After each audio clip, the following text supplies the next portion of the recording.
வணக்கம். மகாலயபட்ச அமாவாசை பற்றி என்று பார்ப்போம். ரொம்ப விசேஷமான அமாவாசை மகாலயபட்ச அமாவாசை. இது பார்த்தீங்கன்னா முழுக்க முழுக்க பித்தர்களுக்கான தர்ப்பணம் செய்யக்கூடிய விசேஷமான நாள். பித்தர்கள்ன்றது நம்ம முன்னோர்கள், நமக்கு முன்னாடி வாழ்ந்து மறைஞ்சவங்க எல்லாம் பித்திருக்கள். பித்திருக்கள்னால நமக்கு என்னென்னலாம் சாபம் ஏற்படுது, நம்ம ஏன் பித்திருக்கள்னால நம்ம பித்திருக்களை வழிபாடு செய்யாதனால நம்ம என்னென்ன பாதிக்கப்படும் அப்படின்னு பார்த்தீங்கன்னா, நம்ம அன்றாட வாழ்க்கையில அவங்களுக்கு செய்யக்கூடிய நிறைய சடங்குகள்லாம் செய்யாம இருந்தால் அவங்களுக்கு பித்திருக்கள் சாபம் வரும்.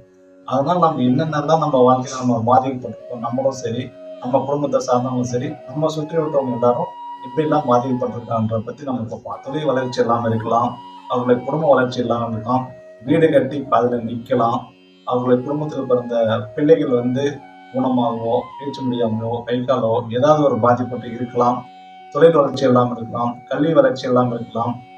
இது போன்ற பாதிப்புனால பித்ருக்கள் சாபம் ஏற்படலாம். நம்ம சமயத்தில் நீங்க தேர்ந்த மகாலயபட்ச ரொம்ப வருஷத்திலேயே ரொம்ப விசேஷமான அமாவாசை இந்த மகாலயபட்ச அமாவாசை. வருஷத்துல ஒரு முறை தான் வரும். இதனுடைய பித்திருக்களுக்கு நம்ம திதி கொடுப்பதன் மூலம் இந்த மகாலயபட்ச அமாவாசையில சாபங்கள் முன்னோர்களுடைய சாபம் நமக்கு புரியும். இது எப்படி செய்யலாம்னு பார்த்தீங்கன்னா, ஞாயிற்றுக்கிழமை நாளை வரக்கூடிய ஞாயிற்றுக்கிழமை ரொம்ப விசேஷமான நாள். மற்ற அமாவாசை விட இந்த அமாவாசை பகல் முழுவதும் அமாவாசை திதி வரக்கூடிய நாள். முழுவதுமாக காலை முதல் கொடுக்கலாம். முடிந்தவரை மதியத்திற்குள் கொடுப்பது ரொம்ப விசேஷமானது. மகாலயபட்ச அமாவாசை ரொம்ப விசேஷமான முன்னோர்கள் அவர்கள் வெளியே முன்னோர்கள் தர்ப்பணத்தை ஏற்றுக்கொள்வார்கள். அதுக்காக இந்த முறையை நம்ம செய்யலாம். எப்படி செய்யலான்றதை நம்ம பார்ப்போம். நம்ம வீட்டெல்லாம் சுத்தம் பண்ணிட்டு, நம்மளும் உடல் சுத்தம் எல்லாம் சுத்தமா இருந்துட்டு, நம்ம திருச்செந்தூர்ல போய் கொடுக்கலாம், ராமேஸ்வரத்துல கொடுக்கலாம், காசில கொடுக்கலாம், கங்கையில கொடுக்கலாம், கயாவில் கொடுக்கலாம்.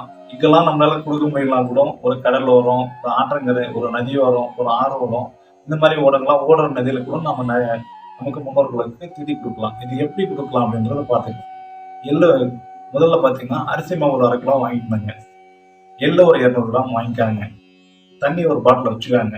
பிறகு ஊதுபத்தி, கற்பூரம், வாழைப்பழம், ஒரு வாழை இலை இதெல்லாம் வாங்கி கூட வச்சுக்கணும். சாமி அந்த நதிநீரில் போட்டு வாழை இலையை படையிலிட்டு, அதுக்கு முன்னாடி பார்த்தீங்கன்னா நம்ம அரிசி மாவை 9 உண்டியா பிடிச்சிக்கணும். 9 உண்டுன்றது என்னதுன்னு பார்த்தீங்கன்னா, நம்ம 21 தலைமுறை, நம்ம ஒரு தலைமுறைக்கு மட்டும் நம்ம செய்ய போறதில்லை.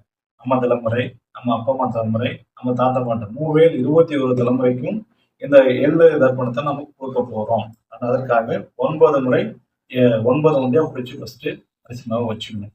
அதுக்கப்புறம் பார்த்தீங்கன்னா அந்த இலையில வச்சுடுங்க. வச்சுட்டு அதுக்கப்புறம் எள்ளை வச்சுக்கணும்.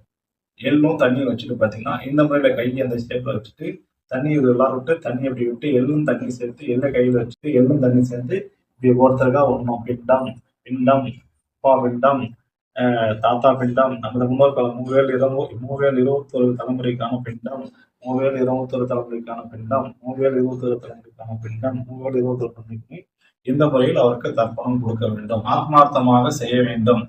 நதிநீரில் செய்து முடிச்சுவிட்டு நமது வீட்டிற்கு அவரது திருவுருவ படத்திற்கு மாலையிட்டு செய்து வாழை இலையில் அவருக்கு பிடித்தமான உணவு பண்டங்களை அவருக்கு படையலிட்டு வணங்கிவிட்டு பிறகுதான் நம்ம அவருக்கு அந்த படையலை காகத்திற்கு உணவாக அழைக்கலாம். காகத்திற்கு உணவாக அழைப்பதன் மூலம் நமது முன்னோர்கள் காகம் வழியாக உணவுகள் அறிந்துவிட்டு போறதாக நம்ம முன்னோர்களுடைய சாஸ்திரம் உண்டு ஒரு முறை. இன்னொரு முறையாக நமது வீட்டில் செய்த உணவு பண்டங்களை பொதுமக்களுக்கு நமது வீட்டிலே என்னன்னு பார்த்தீங்கன்னா, இதன் மூலம் நமது முன்னோர்கள் பார்த்தீங்கன்னா அவர்கள் வழியில் உணவுகளை அறிந்து செல்வார்கள்.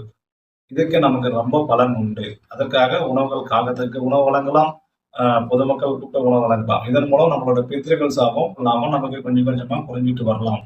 ஆத்மார்த்தமாக நம்ம இதனை செய்ய வேண்டும். ஒரு வருஷத்தில் 3 அமாவாசைகளில் நம் முன்னோர்களுக்கு திதி கொடுக்கலாம் கட்டாயமாக. அதில் அடைச்சி பார்க்கலாம்.